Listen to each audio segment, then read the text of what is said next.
Clinton jumps in. Are the Jags set at DB? I have injury concerns with Campbell being our only CB1 caliber DB. Ooh, that's a little spicy. Is he?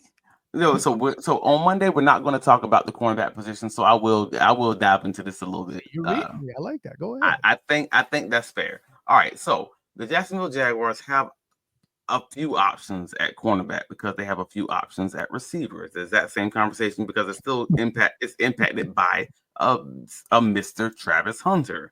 If you have Tyson Campbell, Jarrian Jones, and Jordan Lewis as just your three cornerbacks, as your three main guys, you're probably feeling okay. Like maybe you're not like top of the world, but you're feeling like you're probably league average range, like shooting range there, especially if you have just an average defensive pass rush.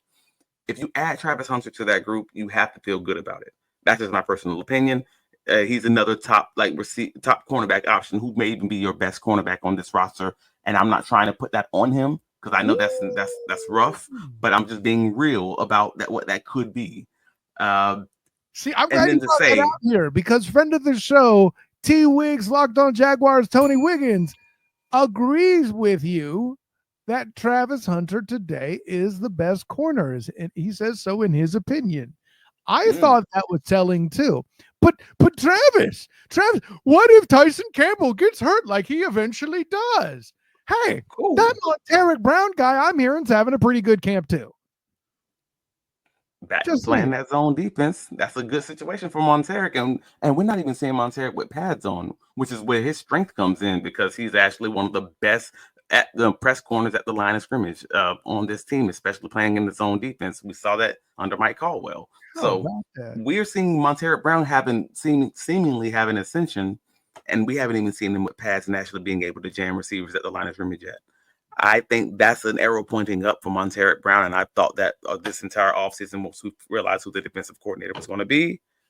And to your original point, talking about Tyson Campbell, Travis Hunter gives you flexibility and versatility all over the place, whether it's offense or defense, because if they have that Tyson Campbell injury that we've seen 4 out of the last, was it 5 years or 3? No, 4 out of the last 5 years, 3 out of the 4 years. My apologies. With Tyson Campbell, then what you slide Travis Hunter, making him play a little bit more defense, and no one's the worse for wear. You're still looking at the same general situation you were looking at beforehand. Otherwise, you just have Tyson Campbell as your chess piece to move and play anywhere you want to play him, and it's not a bad thing.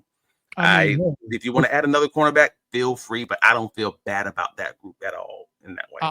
I'll add this too, because based on what we've said on this episode or on this show, the Duval dive, what I think you've written about at least once on Big Cat Country, what I've written about on Fans First Sports Network, this group has condemned that defensive coaching staff from last year. When it comes to Monteric Brown, don't call it a comeback. He's always been awesome.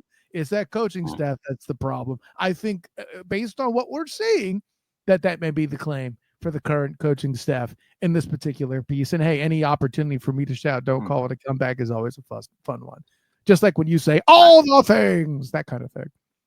So I believe it is a combination of the previous coaching staff. And I think, so this is the good and the bad news on that.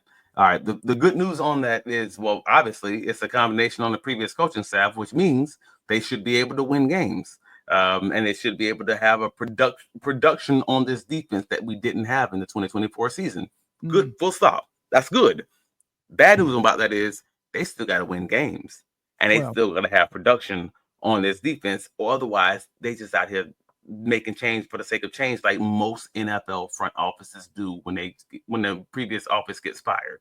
They bring in something that's different than the previous coaching staff, and they're doing things different than the previous coaching staff. So if they lose games and they look bad doing this, then all we did is change for the sake of change, and we just wanted to be different, so not to have to stink of the previous staff, and we just said that they were terrible, and then we still had the same production. So at the end of all of this, we don't know where it's going to land, but if they win games, they were right. And if they're wrong, they're just different than wrong, and we materially did nothing different. But nobody's winning games at this point in the year. So all we can do is just trust in the plan until we see cracks in the armor, chips in the foundation, whatever you want to call it. Fair enough. I mean, listen, football is a complementary game. A lot of boxes being checked the right way here early, and we'll leave it at that. There'll be more talk on the safeties, like Travis D. Holmes talks about. Oh, but he says he's all, let's go. I'm so looking forward to that, bro. That cornerback and safety talk is all. It's what I live for. So, an episode talking about safety. Let's go.